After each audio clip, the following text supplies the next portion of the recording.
concepção do projeto de Paulínia foi equivocada, né? Quer dizer, pensou-se em criar um polo de cinema que seria uma reprodução hollywoodiana, né?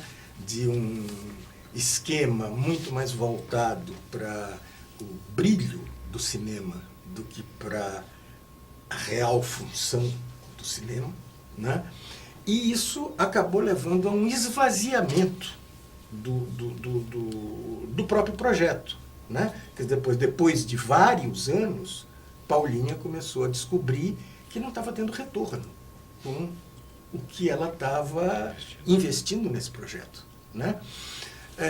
Eu creio que uma política que pense o cinema, né, em Campinas, ela precisa se pautar por, em primeiro lugar, reconhecer qual é a nossa realidade, né? Não pensar nos grandes filmes, nos filmes globais, nos filmes que têm os principais artistas do país e que vão gastar milhões para serem feitos, né? Mas ter a visão de que no mundo inteiro os filmes de baixo orçamento, que se fundamentam muito mais na criatividade e no trabalho solidário das pessoas, né, exercem um papel fundamental para o desenvolvimento do cinema. É onde se pesquisa a linguagem, é onde as coisas se desenvolvem para o futuro, né? Então, eu creio que a Campinas recente acabou não tendo uma preocupação específica com o cinema. Os programas voltados para o cinema aqui em Campinas foram pequenos e mal conduzidos. Mas eu acho que a ideia, por exemplo, de um polo cinematográfico que busque formação de quadros e a realização de filmes de baixo orçamento, né, e muito relacionados com a problemática da região, né, quer dizer, reconhecendo a região, não fugindo dela, né, podem ter um sucesso bastante grande, né, e trazer uma resposta significativa para a cidade. Interessante. E você, Tarcísio, o que você também entende? Olha, talvez assim, pondo um pouco de lenha na fogueira, né? Né? A questão realmente, né, do debate, do papel, no caso, por exemplo, específico do cinema, né? Sempre está apontando para a nossa dicotomia, né, entre o que está estabelecido e aquilo que poderia ser instigado ou ser criado a partir de uma visão, né, política, né, de uma visão estruturante, de uma visão de posicionamento de sistema, sistêmica, para que quem ainda não é protagonista da própria vida, né? Quer dizer, os excluídos, as pessoas que estão marginalizadas, a sociedade que não está, digamos assim, inserida culturalmente, ou economicamente, ou socialmente na vida, né? Tem precariedades e tal. Então, essa questão, ela passa por, justamente, políticas públicas, né? Então, o próprio IPEA, né, do qual o Márcio foi recentemente presidente, licenciado, né? Tu é licenciado? Não, eu já sou licenciado da Unicamp, já sou ex-presidente. Ex-presidente. Trouxe recentemente um diagnóstico, o IDCult, o Índice de Desenvolvimento da Cultura, com um apanhado, né, uma pesquisa sólida, né, assim, dados, depois até melhor, uma pessoa melhor para falar sobre isso, né, que a mim, né, sim, eu sou produtor também cinematográfico, iniciante e tal, né, temos uma produtora lá em Paulínia, temos os nossos sonhos, né, que não se realizaram, né, como filme, né, que não saiu no papel. Estamos caminhando, estamos animados, né? E dentro também do campo, né, de trabalho, né, que aí eu presido uma entidade, uma OCIP, que trabalha com arte e educação e ação socioambiental há 10 anos, né, desde 2002, fizemos 10 anos agora. Então, esse contexto também, assim, me deixa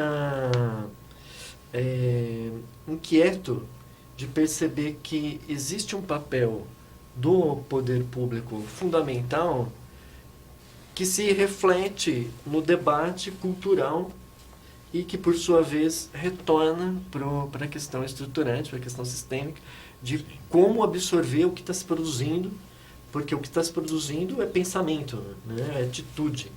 E o que se produz como pensamento e atitude é reflexo do que se vive, do que se sente, das condições do ambiente, né? Da saúde, do transporte, da educação, do macro, né? Então, voltando no regional, no micro, talvez, digamos assim, dizendo, na cidade, né? Que é os nossos pitacos aqui, né? Nosso quintal, nossa seara, né? Há de haver uma articulação entre essas esferas para que a questão macro, como a Samantha bem colocou, né, assim, e o resgate também, que não se perca, né, o eixo, né, da coisa, da abordagem pela visão do cinema, como se colocou, possam significar a superação da situação, né? Então, indicadores. Há uma novidade que são indicadores incríveis, né? Lá, né, como também todo mundo já sabe, aponta que 85% das cidades brasileiras não tem uma sala de cinema. Quanto mais produção cinematográfica. 85% da população brasileira, independente da região, nunca viu um filme em tela de cinema, numa sala de cinema. Em qualquer região, aqui na região sudeste, São Paulo, sul, nordeste, norte. E, ao mesmo tempo, há uma retomada, né, em que pese contradições sobre o polo em Paulínia. Aí a gente poderia ficar até mais tempo falando isso, mas deve passar a palavra, né? Mas existe uma retomada da Ancine com base também nesses quesitos, né, de estruturação sistêmica, né, para se apresentar como ferramenta da atividade econômica cultural ou da atividade cultural na economia. Tem gerado, tem propiciado o que os diversos aí comentam como uma retomada. Aliás, estaríamos na era da pós-retomada, né? Podendo chegar num ciclo agora de queda, talvez. Mas até os dados do primeiro semestre desse ano, havia registrado na Ancine 110 longa-metragem em produção formal, com número Selic lá, em registro, fora os independentes. Então, e é esse o debate que está um pouco também, só para pôr a lenha, na Ana de Holanda, atualmente, com relação à gestão anterior. Como que, ao mesmo tempo, pode ser o poder público, né, o fomentador daqueles que precisam do apoio, né, que estão ali, que têm a criatividade, que têm o fazer, que pulsam, né, que têm a rede de solidariedade, que criam, que são pessoas inventivas, que são pessoas dinâmicas, que são, como outros dizem, as antenas da sociedade, né, estão ali para criar e ter renda e trabalho com essa criação. Mas, ao mesmo tempo, como que o poder público pode garantir a escalabilidade, né? Como que avançar? Acho que, só para assim, trazer para uma realidade também mais genérica, né? Na verdade, acho que entre todos os segmentos culturais, né, que a gente tem possibilidade de produção, acho que a gente vai começando a ter outros processos de pensar na economia criativa, mas existe em Campinas um enfraquecimento de condições muito básicas, né, na estrutura da cultura em Campinas. Então, na verdade, se a gente for pensar de 3, 4 anos para cá, né, a verba destinada à cultura, ela cai, né, vem caindo, né, no investimento ali da verba destinada à Secretaria de Cultura.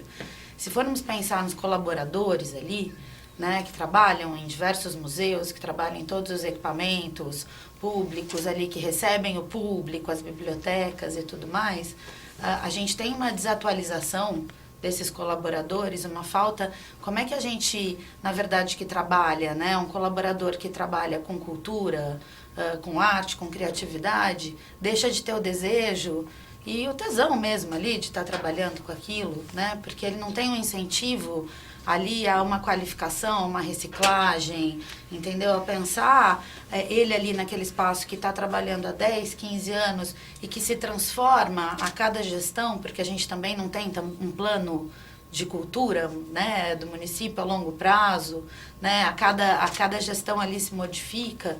Então, como todos esses equipamentos defasados, né, na verdade, se a gente for pensar... Não equipamentos. Então, a gente tem nos museus em Campinas acervos fantásticos que estão se perdendo.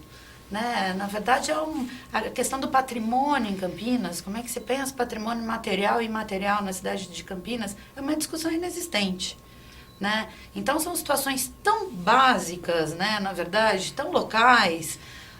sabe, para começar aí uma discussão, né, de como esse processo, quer dizer, todo esse envolvimento, uma estrutura ali, se ela não tem uma raiz ali, né, se ela não tem um desejo, como é que a gente trabalha isso com o público? Qual que é a interface que a gente tem com outros fomentadores, com outros formadores de opinião? Qual o público? Sim. Né? Então, acho que é pontuar um pouco especificidades da cidade, que são iniciais ali. Eu vejo como iniciais até para a gente chegar numa conversa, acho que muito mais, né, evoluída, né, pensando nesses processos mais avançados de cultura. Mas eu estou gostando muito do diálogo aqui, porque, na verdade, ele mostra não apenas pessoas que conhecem o tema, que tratam, que vivenciam aqui em Campinas, mas, ao mesmo tempo, aprofundam a perspectiva de que se trata de um tema bastante amplo, que não se resolve assim, vamos fazer isso, acontece e está resolvido. Nós estamos falando do esvaziamento de equipamentos, condições básicas de funcionamento. E esse quadro de redução dos recursos para a cultura, né, veio acompanhado, na verdade, nosso modo de ver, de uma forma de fazer cultura, que é a cultura como um grande negócio. Então, você reúne todos os recursos e faz um evento por ano, um grande virada, tá certo? Como se isso resolvesse a expressão da cultura. E nós não temos o esvaziamento das condições mínimas de funcionamento. Né? Tem, o nosso modo de ver, uma questão chave, que é a questão do recurso, o orçamento. Nós tivemos uma centralização do orçamento aqui em Campinas. Campinas foi a terceira cidade que mais aumentou a sua arrecadação entre as 30 maiores cidades do país. Não é um problema de falta de recursos. Parece-nos que falta outra coisa, que é uma decisão política, uma vontade política de colocar recursos em algo que é determinante para uma cidade como Campinas. Né? Esse esvaziamento, de maneira geral, que nós percebemos hoje, se dá, por outro lado, também a falta de pressão por parte da sociedade. Quero dizer isso de uma forma muito objetiva. Né? Nós tivemos uma ascensão social no Brasil, que muitos identificam como classe média. Eu, particularmente, acho que é equivocado usar esse termo, mas houve uma mobilidade social. Né? Por força da geração de empregos, ampliação dos salários, aumentou o consumo. Né? Temos feito isso ao longo da campanha, visitando as famílias, percebe que dentro das casas, mesmo nas casas mais simples, nas regiões mais periféricas, a casa melhorou, foi pintada, fez um puxadinho, né? Comprou lá uma televisão tela plana, tem um computador, um celular.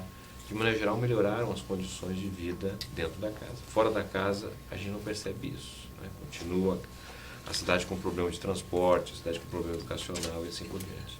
Então, uma questão que eu queria levantar é que o Brasil conviveu com o período recente de elevação da renda, ascensão social, etc. Mas isso não se traduziu na pressão por mais cultura. Tá certo? Porque, se nós olharmos no ano passado, inclusive, nós tivemos uma redução na aquisição de livros no Brasil. Não os livros pelas compras públicas, livros que se compram, né, em grandes licitações para as escolas municipais, estaduais e federais. Então, aí aumentou até. Mas quando nós vamos olhar na aquisição de livros, romances, Particular. literatura, livros especializados, houve uma redução, né? O que é, a meu modo, preocupante do ponto de vista do que a gente espera da cultura como sendo algo a ser requisitado também por parte da população. Então, me parece que é absolutamente necessário também trabalhar com a perspectiva de formação de público para a cultura. Certo? Porque uma população embrutecida, voltada fundamentalmente para o mercado, o consumidor tradicional, vai perdendo as possibilidades de ser segmentos que demandam cultura, que pressionam por cultura, a não ser cultura de massa tradicional que os meios de comunicação fazem.